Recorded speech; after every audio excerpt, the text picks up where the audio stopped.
Welcome back to the GSMC College Football Podcast.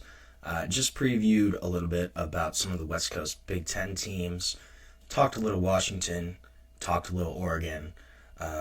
We're going to talk a little bit about some of the top games that I kind of looked at and circled on the schedule for this season. I went down through pretty much all the games for each week and kind of just looked at some of the ones that I think are going to be really good games, just interesting matchups, potential ramifications for the playoff, for just the bracket, for conference championships. There's a couple of ones that I think are really interesting. Week 1, obviously, the big matchup here is going to be Texas-Ohio State. I honestly think they'll probably go into the season ranked 1 and 2. I would be a little bit surprised if they're not, especially ESPN, some of the polls, the media guys, they kind of like to bump up those rankings when they know teams are playing each other. So I think if they're ranked 1 and 2, week 1, that's a pretty exciting matchup. Texas, though, they have to go to Columbus, play at Ohio State. This is going to be a tough matchup. I think more so for Ohio State, honestly. Ohio State, they're losing a lot of guys. They're losing a ton on defense. Jack Sawyer, Tumalau, they're both gone. Losing Denzel Burke. Caleb Downs does return. Sonny Styles returns. A couple other guys on defense. And then obviously on offense, the big thing here is you're losing your quarterback and you're losing your top 2 running backs. So that's going to be a matchup of pretty much first-time starters. Obviously, Arsh started a couple games this past season, was playing throughout the season for Texas. So he's got a little more experience than whoever's going to end up starting for Ohio State, whether it be Julian Sand or Lincoln Keenholz, either guy.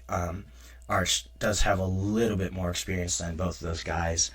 I think, honestly, I think Texas could have a really decent chance to win this game.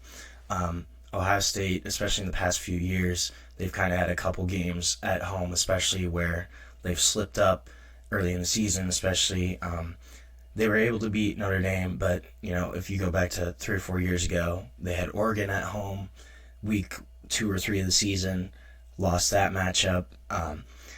I think this could be a game where Texas has a couple more guys that are returning, has stronger production returning, especially week 1. Ohio State kind of traditionally throughout September doesn't have the toughest schedule in the country. This could be a game where Ohio State may not be as prepared, but could be completely opposite. Ohio State could come out and dominate this game. They are going to return their wide receivers. I think that's going to be the biggest thing here is returning Jeremiah Smith, returning Carnell Tate, Brandon Ennis stepping in, Mylan Graham stepping in. This is still going to be a really, really strong pass-catching group for Ohio State. And if they're able to get the ball to those guys early, it could be a matchup where Ohio State could potentially pull it out. But that's going to be a really fun game to watch week 1.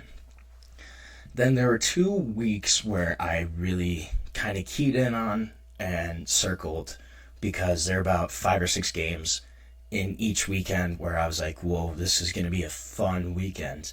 So week 5, the week of September 27th, I think this is going to be a really, really fun weekend for college football. So in the ACC, you have Duke playing at Syracuse. I think that's going to be a game where both of those teams had really strong years last year. Syracuse won 10 games, Duke won 9, and will they kind of jump up into that upper echelon of ACC contenders?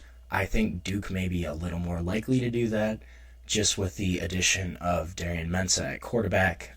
Syracuse is going to lose Trevor Pena, they're going to lose Kyle McCord, so could be kind of a tough season, but I think this could be a matchup where whoever wins that game is kind of going to jump into that upper echelon of ACC contenders, really solidify their place as potentially being in the ACC championship hunt. BYU Colorado is also that weekend. BYU has to go play at Colorado.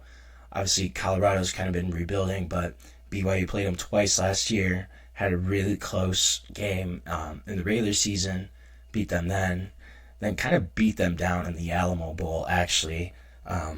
Pretty much embarrassed Colorado in that game. Will Colorado be coming back with a vengeance? I think that's going to be a fun one to watch. And then the games that are really consequential, Week 5, Oregon has to go to Penn State. I kind of talked about that game earlier in the show. Alabama also has to go to Athens to play Georgia.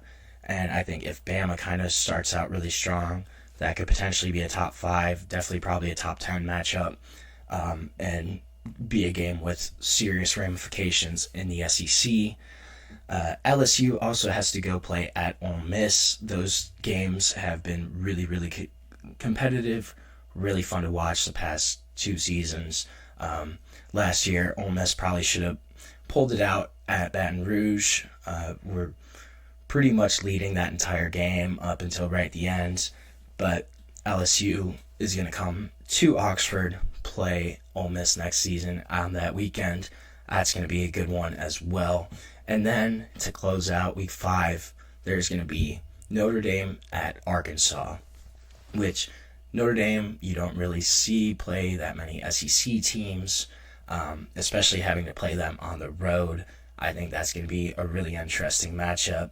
That could be a lot of fun. Fayetteville is a much tougher place to play than people get it credit for, and I think Notre Dame could have some issues coming down to Fayetteville playing them at Arkansas's home stadium. Week 8, that's going to be the other week that I kind of really scheduled where there's 4 or 5 games that I really thought could be big-time matchups. And this is October 18th, so kind of the middle of the season, towards the end. Texas Tech is playing at Arizona State that weekend. I think that's a game that could be a potential Big 12 championship kind of preview, or at least a game that's going to knock one of those 2 teams out of Big 12 contention. Texas Tech really hit the portal hard this year, finished 8-5 last season, but it's clear they're looking to kind of jump up and be a college football playoff contender. Arizona State obviously was in the college football playoff last season.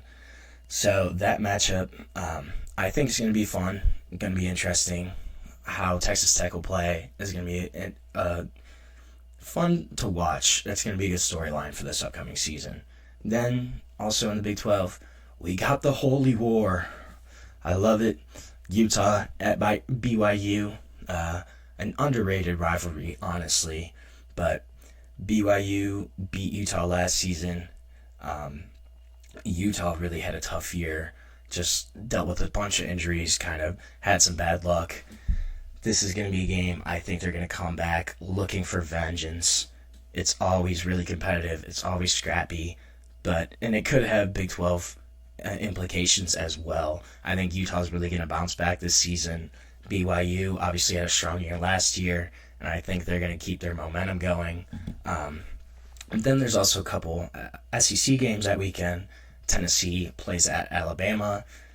Depending on what happens with Tennessee and their quarterback situation, that could be a game that doesn't really mean anything, but I kind of doubt that. I think Tennessee will still be a decent team, just depending.